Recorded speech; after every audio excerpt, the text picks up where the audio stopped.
Reese, man, for you heard as much as you could decode from Lewis there about riders not having seats. Um, it for a rider who doesn't have a seat at this time of the year, the new year haven't started. Is it panic mode?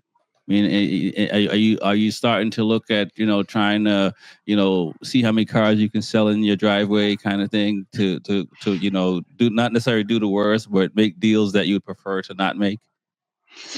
I mean, yes and no. I mean, you could start panicking now. I mean, a lot of the good seats are being taken. I mean, there's still a couple of good seats. The M4 that's still out there. I mean, I think there's another spot, but it's really getting everybody's starting to get filled up.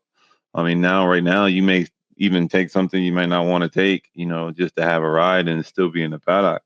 So it's getting down to that crunch mode because normally by the new year, by January 1st, all teams are almost all wrapped up. There's all the contracts already signed.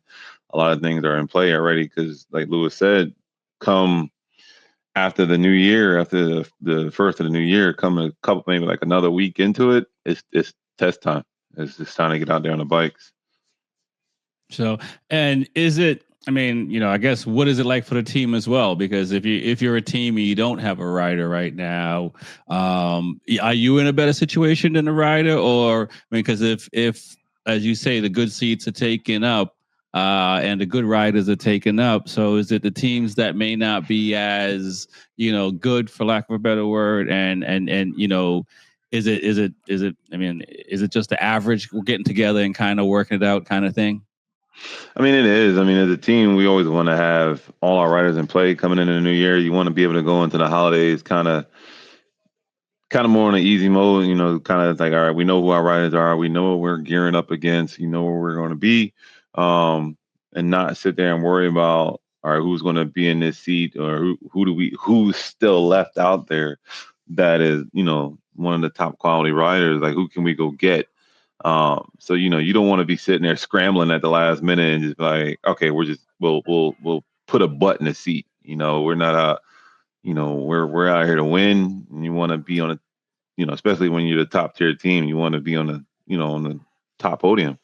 Right. And TJ, as a fan, and you see one of your favorite riders, who is looking for a seat. I don't know if he has one yet or close to it.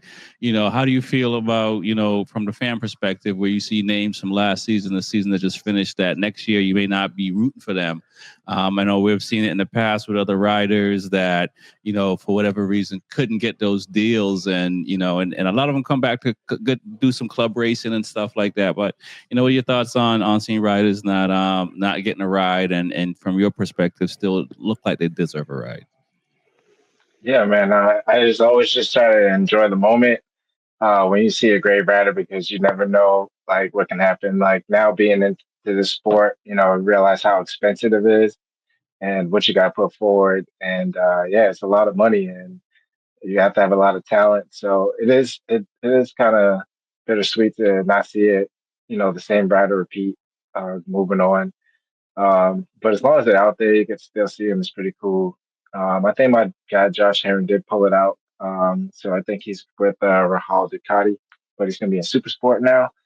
So I don't know if that's like a downgrade to him, but uh, you know, I guess he's just back out there on two. So it is good to still see him out there. Well, good to still see him perform for 2026. But yeah, I would say is just to see riders move on. I think it sucks because you just know how expensive it is. You just don't know the real in details that go into play.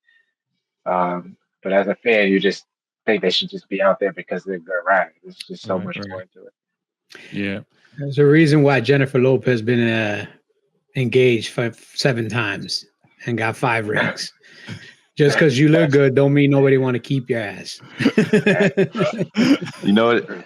And quote to that, as what Lewis just said, behind every good looking woman, there's some dude tired of her shit. Yep. And when you've been, I think on every bike in the paddock and almost every team, and you have to come with money to get a ride, yet you're a champion, a multi-time champion across several different class, I think it tells more about you than it does about the team. Gotcha.